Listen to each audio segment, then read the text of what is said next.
Bienvenido a nuestro podcast. Nuestro grupo está conformado por Jeremy Vázquez, Diego Guillén, Diego Zamor, Ibrahim Quijada. En este episodio hablaremos sobre patrimonio histórico y cultural de Panamá, como el Caño, la iglesia de Natá y el sitio Trinchera. Bueno, yo quiero iniciar este podcast hablando acerca del primer lugar que visitamos, no sé si se acuerdan. El Caño, ¿no? Sí, el Caño. Sitio arqueológico del Caño, donde pudimos ver muchas cosas interesantes que nunca he visto antes, como ¿qué vimos en el primer montículo que visitamos? La ciudad de Necrópolis, vimos lo que es el pozo, el cementerio de caciques, es donde se encontraba lo importante. Se le enterraba, si no me equivoco, Jeremy, corrígeme. Bueno, ahí habían tumbas que habían ciertos artefactos de oro que vestían los caciques y los indígenas de aquel tiempo. Sí, partes de oro. Aparte otros artículos que pueden ser de piedra, madera, pero que pertenecían Pectorales y narigueras. a aquellas sociedades indígenas e incluso ciertos restos humanos. Sí, incluso creo que hay un dato curioso, que a las esposas de los chamanes y caciques se les conocía como el pavé, pero se le conocía nada más únicamente a las esposas que le daban el primogénito hombre. Es la única mujer que se podían vestir de oro puro, porque ya fueron pues la principal que le dieron el hijo hombre. Y bueno, volviendo al tema del cementerio, era un lugar muy elaborado. Se tomaba en serio el descanso eterno de sus parientes, de las personas que ellos querían. Cuando fuimos allá, los cuerpos, parecía que el tiempo los guardó. exactamente, o sea, se veía muy bien como Y además, en el museo pudimos ver que ellos también creaban figuras, figuras con cera, cerámica, con oro, y eso demuestra que ellos ya eran civilizados, ellos tenían una sociedad compleja, formada, que muchas personas, por ejemplo españoles, dicen que cuando ellos llegaron aquí nosotros éramos ignorantes, civilizados, y esto demuestra que no, que nosotros ya teníamos una sociedad compleja, teníamos nuestras costumbres, nuestra cultura, nuestro arte. Incluso la ciudad se fundó por decir en 700, entre los años 700 y 100 después de Cristo, muchísimo antes de la llegada de los colombianos, de los españoles aquí. Por eso lo conozco como la cultura prehispánica, antes de y creo que mi compañero Juan Diego le habla sobre los monolitos. Los monolitos estaban ubicados en el camino que llevaba hacia el cauce del Río Grande. ¿Cuál monolito se llevaron los gringos? Los robaron 150 monolitos y al día de hoy se encuentran en Estados Unidos y Panamá y muchos países de Centroamérica también están luchando por la devolución del monolito. Bueno, si no me equivoco, este camino de piedra en la creencia de aquellos indígenas servía más que todo porque, bueno, cuando moría un cacique o alguien importante dentro de su sociedad indígena, ellos pensaban que la alma de él era guiada por este camino de piedra hacia el río. Sí, qué loco ese tipo de costumbre, ¿verdad? Sí, la verdad que nos ponemos a ver, creo que en la actualidad, creo que nadie se pone a pensar en eso, creo que crees una cosa, crees la otra, pero no te pones a pensar y que ser querido sube, baja, y siento que algo gracioso, no es algo interesante. Estos fueron algo importante, ahora que Centroamérica lo quiere recuperar y pues tenemos que estar conscientes de que es algo importante, un objeto importante dentro de lo que es la cultura centroamericana. ¿Cuál fue el siguiente destino de nuestro recorrido? Fue la iglesia de Natá. Esa misma. ¿Ustedes qué opinan del recorrido que hicimos por ahí que aprendieron? Bueno, fue algo interesante porque no sé si se acuerdan de las iglesias que visitamos en el profe de religión, las iglesias que estaban en el casco viejo, si no me equivoco. Y a diferencia de esta se veía mucho más antigua, se veía mucho menos elaborada, a pesar de que, bueno, en 1522, 3 años después de la fundación de la ciudad de Panamá, fue algo importante. Cómo estaba construida, incluso el que nos estaba explicando, el instituto que nos estaba explicando decía que fue construida en un método cuadriculado, o sea, de este hacia oeste y del norte hacia sur, de una manera en cruz. Y pues no sé qué digan mis compañeros que están. Bueno, yo opino que es una iglesia bastante magnífica, muy vistosa.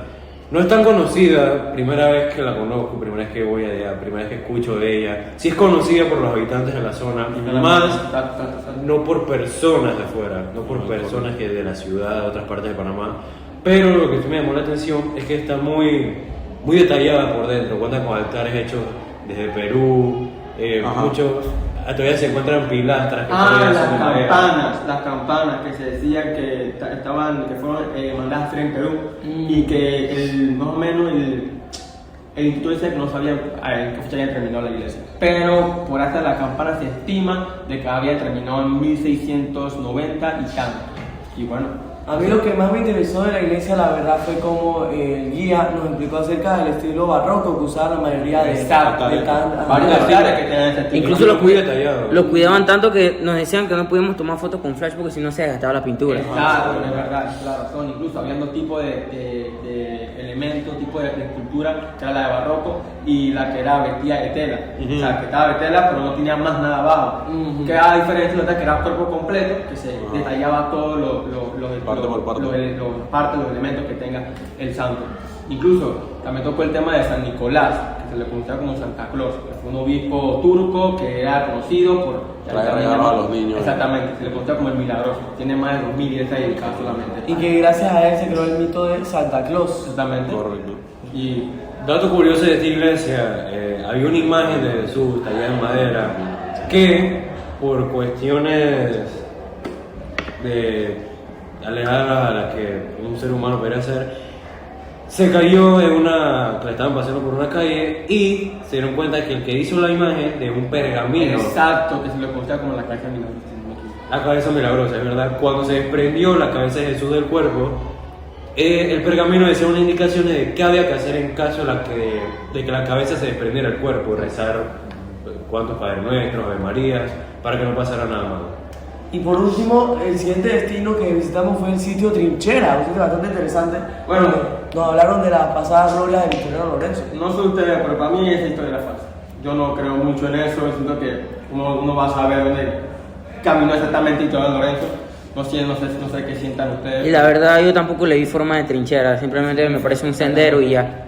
Un camino bastante corto, de hecho, porque no duró ni siquiera una hora. Comparto un poco la opinión de mis compañeros porque fue un sendero como era dar una vuelta en círculo y regresar al mismo lugar, no llegamos a un punto Importante, ajá. Exactamente, incluso creo que el que nos estaba explicando decía de que en las noches se escuchaban los lamentos de las muertes de batallas que tenía ahí, que Victoriano Lorenzo fue una persona muy importante para la comunidad y de que fue alguien revolucionario, ¿sabes? Que fue alguien que siguió muchas personas, pero como te digo, yo creo que es algo que yo en lo personal no creo, siento que no tiene un fundamento, un argumento, así que...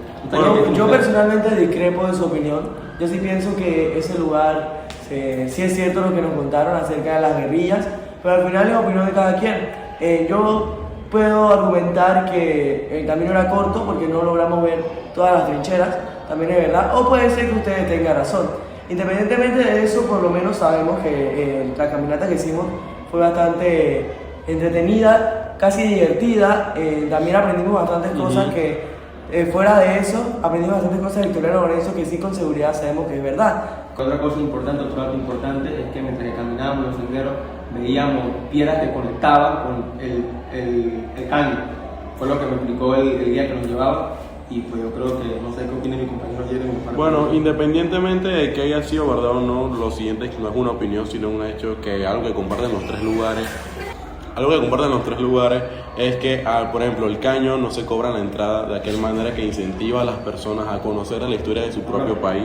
De igual manera en la iglesia de Natal, que puedes ir y aprender sobre los altares, de dónde venían las campanas. Y así mismo, si el sendero haya sido verdad o no, el guía que nos atendió aquel día nos habló bastante sobre la historia de Victoriano Lorenzo. Entonces, esto es algo que nos incentiva a nosotros a conocer, ya sea sobre el personaje Victoriano Lorenzo de aquella iglesia de Natal, o puede ser las sociedades indígenas que tuvieron en nuestro país hace cientos de años. Bueno, yo siento que el podcast fue muy interesante, creo que nadie está acostumbrado a hablar de ese tipo de temas, de Natal, creo que es un lugar poco conocido para lo que es el panameño.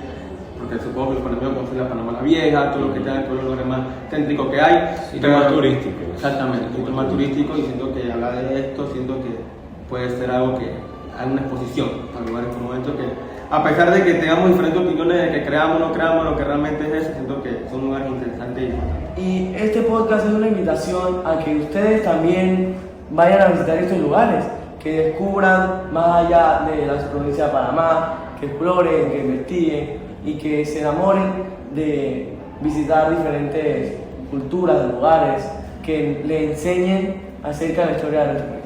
Bueno, con esto nos despedimos. Gracias. Muchas gracias. Muchas gracias.